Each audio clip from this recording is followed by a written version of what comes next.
Bonjour à tous, c'est Arnaud ASMR et on se retrouve sur une vidéo lecture du livre L'étrange Noël de Monsieur Jack de Tim Burton en soft spoken. Alors, je vais donc vous lire le livre en vous commentant chaque dessin. Le 31 octobre, veille de la fête chrétienne de la Toussaint, les petits Américains se déguisent en sorcières ou en fantômes et parcourent les rues en faisant peur aux grandes personnes. C'est Halloween. Cette coutume païenne, venue d'Europe avec les premiers immigrants, a une origine lointaine. Chez les Celtes, les druides croyaient que les esprits des morts se réincarnaient cette nuit-là dans le corps des animaux. Bons et mauvais esprits se rencontraient alors sur la terre dans une folle sarabande. L'étrange Noël de Monsieur Jack est l'histoire de la rencontre extraordinaire du Père Noël et de Jack Skellington. Monsieur Jack, grand ordonnateur de la nuit de Halloween, est bien décidé à prendre le contrôle de Noël. Cette aventure, inventée par Tim Burton, l'un des créateurs les plus imaginatifs du cinéma américain, ancien réalisateur chez Disney, met en scène des personnages irréels et extravagants et révèle un univers graphique unique dans l'histoire du film d'animation. Donc il est toujours un réalisateur chez Disney, puisque il a réalisé dernièrement Dumbo, mais le film le livre date de 1993. Ok, donc nous commençons avec un dessin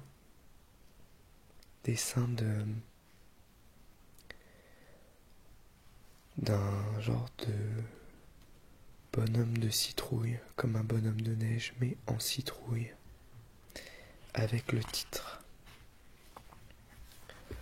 C'est l'automne, il est tard et il fait presque froid. Au pays d'Halloween, royaume de l'effroi, un squelette est pensif. Il est maigre, il est long, et son cou décharné porte en nœud papillon une chauve-souris. Perché sur la colline, Jack Skellington s'ennuie et sa tête s'incline.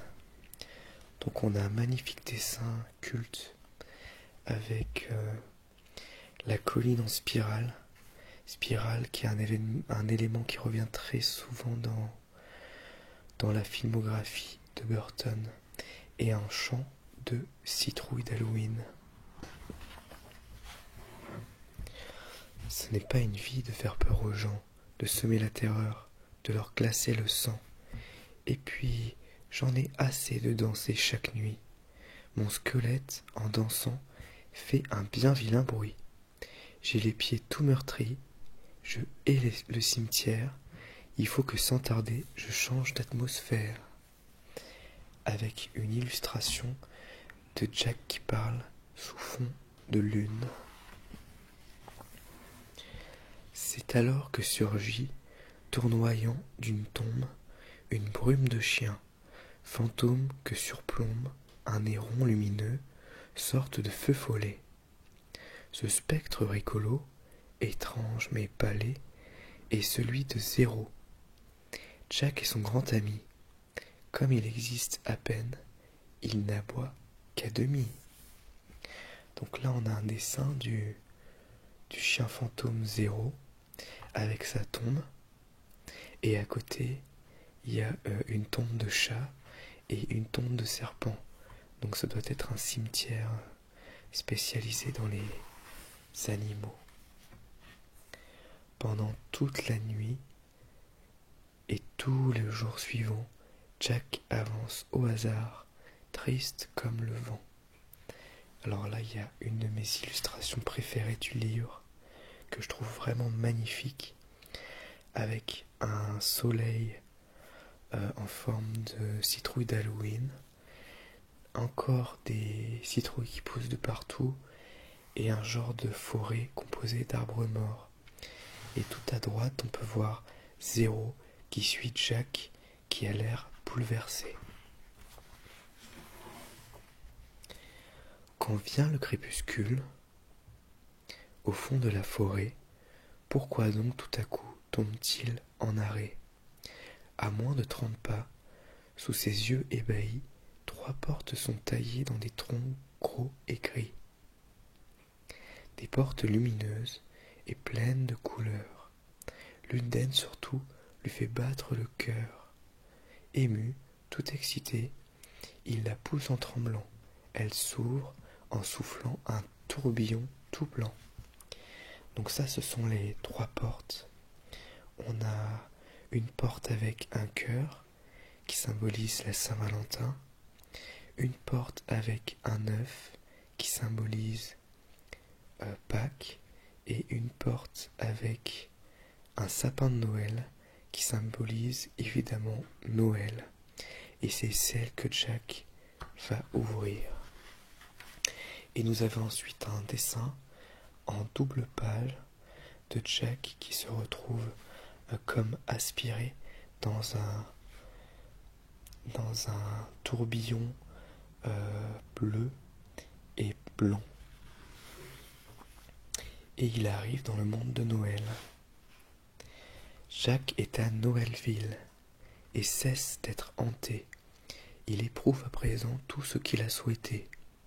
Afin que ses amis ne croient pas qu'il leur mente, il prend tous les jouets, les bonbons à la menthe, les cadeaux entassés devant la cheminée, sans oublier la star de chaque fin d'année, le portrait de Papa Noël, au beau milieu de ses petits lutins, joyeux esprits du lieu. Il prend aussi bougies, guirlandes et ornements aux branches du sapin. Le plus discrètement, il emporte avec lui ce qui brille et scintille, et même le panneau qui indique la ville. Il n'oublie pas non plus une poignée de neige et rentre à Halloween avec son lourd cortège.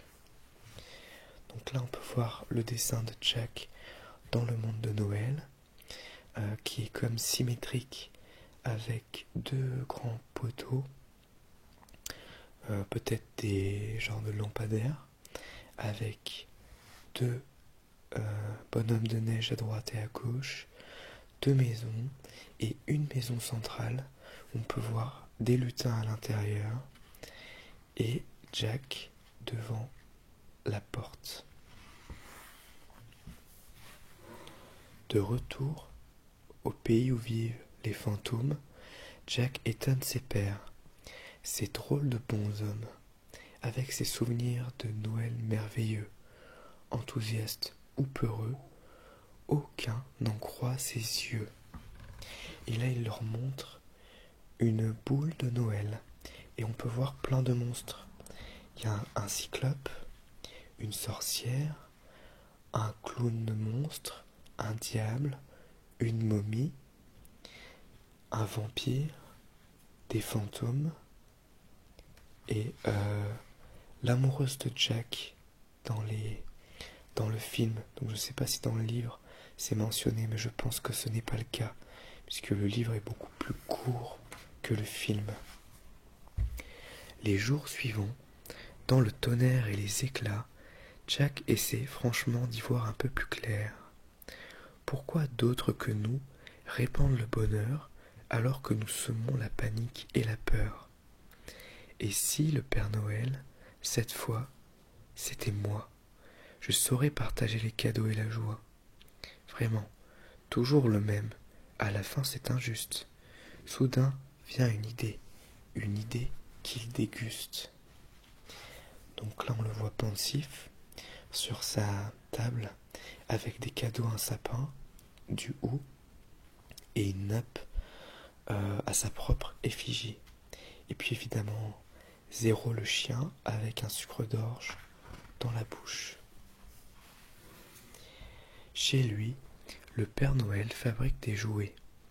Lorsqu'il croit percevoir un bruit plutôt suspect, il entr'ouvre la porte et reste médusé.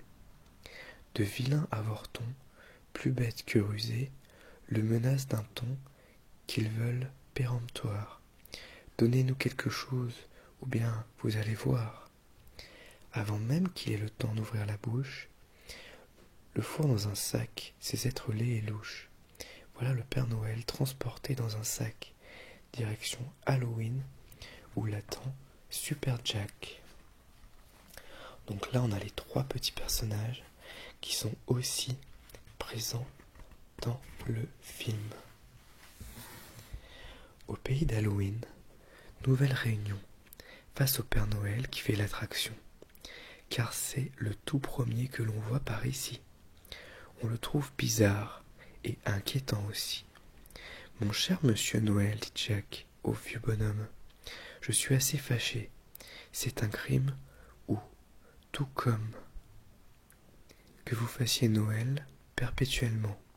Je prétends qu'il nous faut un peu de changement. Nous allons maintenant intervertir les tâches.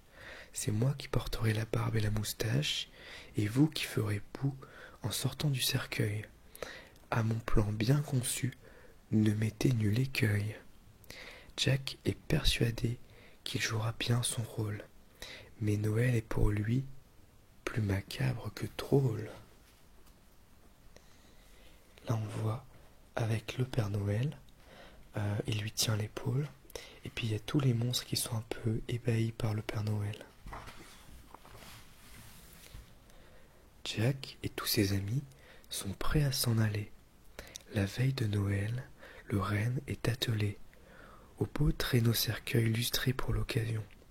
Hélas, à Halloween, souvent, en la saison, un brouillard se répand des plaines au coteau, et ce jour-là, il est à couper au couteau.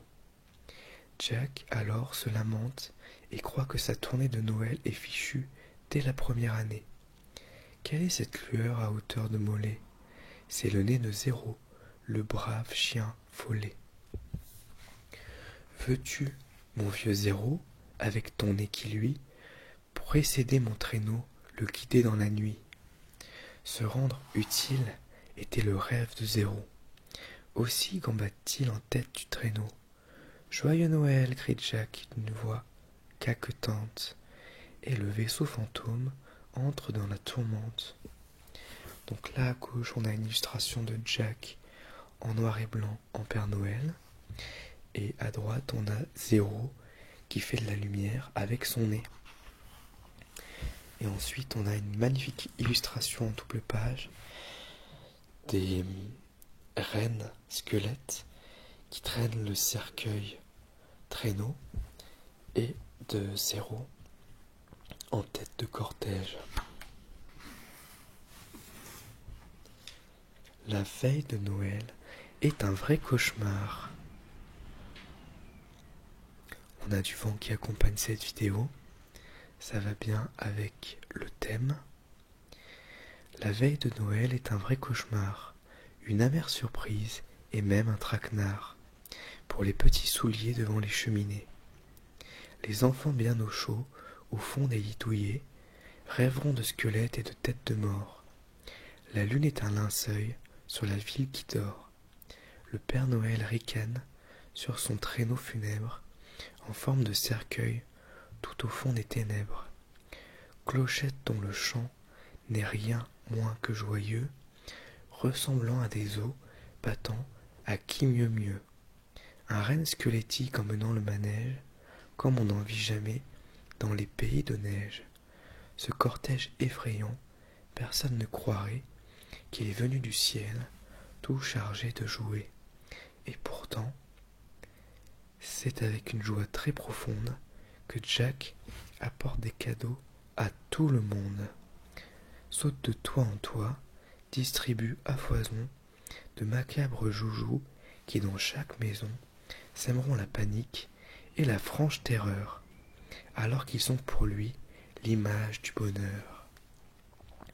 Donc on peut voir des jouets pas du tout adaptés à Noël et qui font peur aux enfants.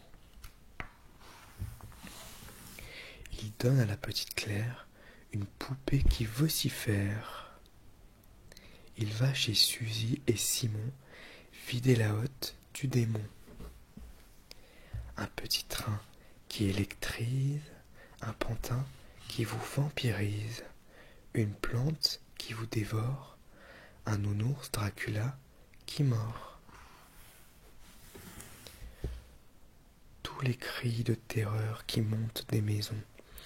Jack est trop occupé pour y faire attention, mais lorsqu'il prend enfin un moment de repos, il reçoit tout là-haut de très vibrants échos. Que de bruit et de lumière! Et quel remue-ménage! On doit bien s'amuser. C'est grâce à mon passage. Mais ce qu'il avait pris, fatale inadvertance, pour des feux d'artifice et de reconnaissance, c'est de l'artillerie. C'est lui qu'on veut tuer. Vite, vite, Zéro. Fuyons ces enragés. Ils s'élèvent encore, comme plumes au vent, jusqu'à ce qu'un missile ait coupé leur élan. Joyeux Noël à tous, on entend leurs paroles, tandis que le traîneau, patatras, dégringole. On voit les canons, et Jack qui passe devant la lune, avec ses rennes. Loin de tous les regards, c'est dans un cimetière qu'il retrouve le sol. Contre une croix de pierre, Jack adosse ses os et ses désillusions.